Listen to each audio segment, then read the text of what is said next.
beloved chain restaurants might not be long for this world. The Applebee's franchise has been around since 1980. Whether you love or hate this neighborhood grill and bar, you can't deny that it was at one time one of the most popular destinations in the sit-down chain restaurant scene.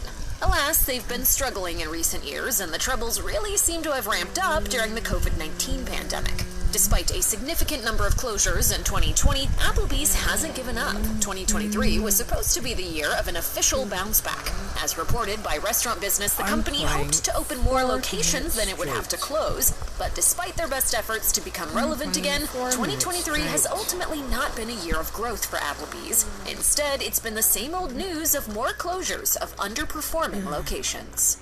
With its sports bar environment, Buffalo Wild Wings has been serving up plenty of beer and chicken to its enthusiastic guests since 1982. However, a grim shadow has recently been cast over the future of this chain. Recently, Buffalo Wild Wings was criticized for serving wings to its customers that weren't actually wings. The company was even taken to court over the issue. They admitted to using chicken breast prepared and fried in such a way to make it look like boneless chicken wings, instead of using actual bird wings. If this weren't nefarious enough, the company took another hit in 2023 when it pulled all of its remaining locations out of Canada due to poor sales.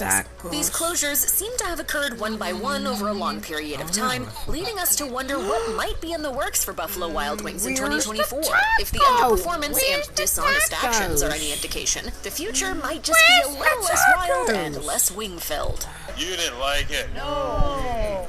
Fuddruckers got its start in Texas in 1980 with a promise that set it apart, as the buns housing its scrumptious burgers were baked daily from scratch on site. There's a lot to love about this idea, but we might not get to enjoy it for much longer. Fuddruckers is hardly the grand-scale chain that it used to be, as there are a mere 60 locations left in the United States. While the story is a long one with multiple twists and turns, it appears that a consistent dip in revenue and popularity can be attributed to Fuddruckers' acquisition by the company Luby's in 2010. The new owner made some less than popular changes that ended up driving earnings down rather than up.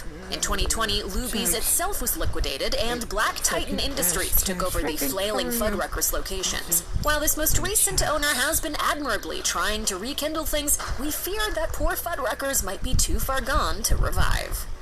White Castle is the world's original burger chain. It got the ball rolling for all fast food beef and fry restaurants when its first location opened in 1921. But is it possible that White Castle's long reign might be finally coming to an end? Some recent financial troubles certainly have us concerned. Sadly enough, multiple White Castles have been closing across the nation. While a few shutdowns are hardly reason to panic, there's also the matter of a multi-billion-dollar lawsuit. In 2023, White Castle was sued by one of its managers, and the fallout could cost the company a whopping $17 billion.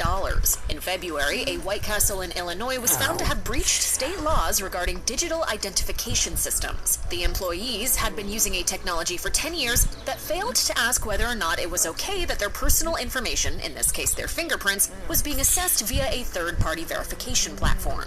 It's ridiculous. The whole thing is ridiculous. This is illegal in Illinois, and the state Supreme Court ruled that the franchise had to pay for every single instance that it occurred. A payout of this magnitude can certainly be difficult to recover from, so it's definitely reason enough to worry about White Castle's long-term future. Originally known as Boston Chicken, Boston Market has been on the decline for years, and things certainly haven't improved much in 2023. There are currently about 310 locations in the U.S. While that might not sound too concerning, if you take a look at the bigger picture, some major issues begin to become clear. At its peak,